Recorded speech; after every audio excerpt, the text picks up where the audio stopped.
હિંમતનગરના પ્રિયમસિંહ સિસોદિયાના જણાવ્યા મુજબ વર્ષ 2022માં તેમણે ગ્રીન પાર્ક સોસાયટીમાં ચાલતા પ્રીતિબેન વ્યાસના IELTS ક્લાસમાં પ્રવેશ મેળવ્યો હતો. તે દરમિયાન પ્રીતિબેન વ્યાસે કેનેડાના વર્ક પરમિટ અપાવવાની ખાતરી આપી હતી. વર્ક પરમિટ માટે અંદાજે 25 લાખ રૂપિયાનો ખર્ચ જણાવવામાં આવ્યો હતો. ત્યારબાદ ઓફર લેટર આપવામાં આવ્યું હતું અને બાયોમેટ્રિક પ્રક્રિયા પણ પૂર્ણ કરવામાં આવી હતી. જોકે પાસપોર્ટ જમા લેવાની પ્રક્રિયા વારંવાર ટાળવામાં આવી હતી. શંકા છતાં પ્રિયમસિંહે પોતાની રીતે કેનેડામાં તપાસ કરાવી હતી, જેમાં તેમના નામે કોઈ ફાઇલ કે અરજી ન હોવાનું સામે આવ્યું હતું. ત્યારબાદ તેમણે પ્રીતિબેન વ્યાસનો સંપર્ક કરતા 23 લાખ રૂપિયામાંથી માત્ર 4 લાખ રૂપિયા પરત આપવામાં આવ્યા હતા. જ્યારે બાકીના 19 લાખ રૂપિયા પરત ન મળતા તેમણે ડિવિઝન પોલીસ સ્ટેશનમાં ફરિયાદ નોંધાવી હતી. ભોગ બનનારે હાલ 8 લોકો સામે ફરિયાદ નોંધાવી છે, જ્યારે અંદાજે 77 લોકો આ કૌભાંડનો ભોગ બન્યા હોવાનો દાવો કરવામાં આવ્યો છે. સમગ્ર કૌભાંડ 15 થી 20 કરોડ રૂપિયાનું હોવાનું પણ પીડિતોએ આક્ષેપ કર્યું છે. હાલ ડિવિઝન પોલીસ છેતરાયેલા અન્ય લોકોના નિવેદનો નોંધી સમગ્ર મામલે વધુ તપાસ ચલાવી રહી છે. પ્રિયમસિંહ, તમારી જોડે કેવી પ્રકારની છેતરપિંડી છે? તમે કેવી રીતે કઈ જગ્યાએ ક્લાસ કરતા હતા અને શું અત્યારે હાલ તમે કાર્યવાહી કરી છે અને કેટલા લોકો હશે, અંદાજે કેટલા રૂપિયાનું? જી, સૌ પ્રથમ તો આપણે પ્રીતિબેન વ્યાસ જે ગ્રીન પાર્ક સોસાયટીમાં રહે છે એમની જોડે આપણે IELTSના ક્લાસ ચાલુ કર્યા હતા. ત્યારબાદ બેને આપણને જણાવ્યું કે હું પણ ફાઇલનું પ્રોસેસિંગ કરું છું, વર્ક પરમિટને એ બધું ત્યાં આગળ તમને અપાઈશ એમ. તો પછી આપણે એમની ત્યાં ફાઇલ મૂકી અને શરૂઆતમાં આપણે એમને 25,000 રૂપિયા ચેક કરવા માટે આપ્યા અને ત્યારબાદ એમને એવું કીધું કે જો તમારું બધું ડોક્યુમેન્ટ ખરાઈ થઈ જાય ત્યારબાદ તમારે બીજા 4,75,000 રૂપિયા ભરવાના અને ડોક્યુમેન્ટ ખરાઈ થયા બાદ આપણે બીજા 4,75,000 આપ્યા. એમ કરીને 5 લાખ આપણે પેમેન્ટ પૂરું કર્યું. ત્યારબાદ IELTSનું રિઝલ્ટ આવ્યા બાદ એમને કીધું બીજા 5 લાખ રૂપિયા તમારે ભરવા પડશે, જે આપણે એમને આપ્યા. અને ત્યારબાદ 1 વર્ષ બાદ મેડિકલ આવ્યા પછી અને એના પછી બાયોમેટ્રિક થયા પછી આપણે બાકીની રકમ પેટે ટોટલ 23 લાખ રૂપિયાની ચૂકવણી કરી.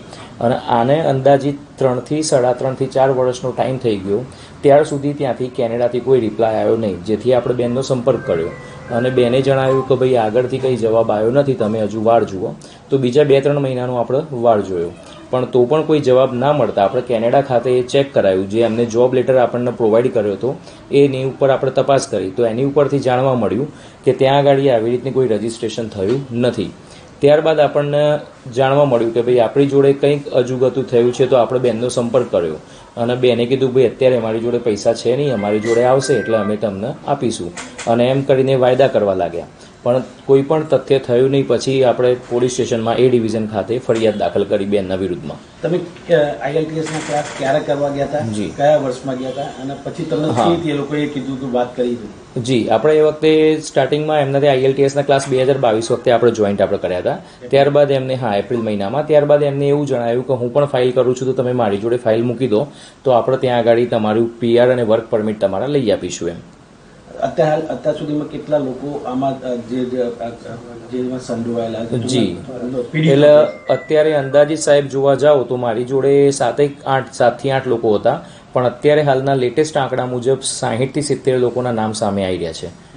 જી, એ બધા આજુબાજુના ગામના છે સાહેબ. એની અંદર જોવા જાઓ તો હિંમતનગર છે, પછી વિજાપુર છે, દેરોલ છે, અમદાવાદ, ગાંધીનગર, અમુક વ્યારાના છે. એ રીતના બધા અલગ અલગ લોકો સામે આવી રહ્યા છે અત્યારે હાલ. કેટલા રૂપિયાનો અંદાજિત કર્યો છે? અંદાજિત સાહેબ એક જણના એવરેજ તમે માનીને ચાલો 25 થી 30 લાખ રૂપિયા એવરેજ છે. હવે આ તો જોવા જાઓ તો આંકડો 15 થી 20 કરોડની આજુબાજુ ઉપર જવાની શક્યતાઓ રહેલી છે. અત્યારે તમે ફરિયાદ નોંધાયા પછી શું કાર્યવાહી થઈ? ફરિયાદ નોંધાયા પછી સાહેબ અત્યારે જાણવામાં એવું મળ્યું છે કે બેન અત્યારે હાજર છે નહીં એમના ઘરે. હવે પોલીસ પ્રશાસન દ્વારા આગળ જે પણ સ્ટેપ લેવામાં આવે એ આપણને જાણ કરશે. તમારી જોડે ફરિયાદમાં જોડે જોડાયેલા કેટલા લોકો? મારી જોડે અત્યારે હાલ સાહેબ 10 થી 12 લોકો તો જે મારી જાણકારીમાં છે, જે લોકો મારી ઓળખાણમાં છે, એ બધા લોકો જોડાયા છે અત્યારે હાલ. હા, ફરિયાદ એ લોકોએ ઓલરેડી લીધું છે અને પોલીસે એમની પ્રશંસનીય કામગીરી કરી રહી છે. અને જે પણ 77 લોકોના જે જોડાણ આવી રહ્યા છે સાથે, તો એ બધાને પણ એક બોલાવીને એના નિવેદન એ બધું લઈ રહ્યા છે. શું નામ આપનું? મારું નામ પ્રિયમસિંહ સિસોદિયા. રાજવીરસિંહ રાઠોડનો રિપોર્ટ, S9 ન્યૂઝ, સાબરકાંઠા. અમારી તમામ માહિતીથી અપડેટ રહેવા માટે જોડાયેલા રહો S9 ન્યૂઝ સાથે.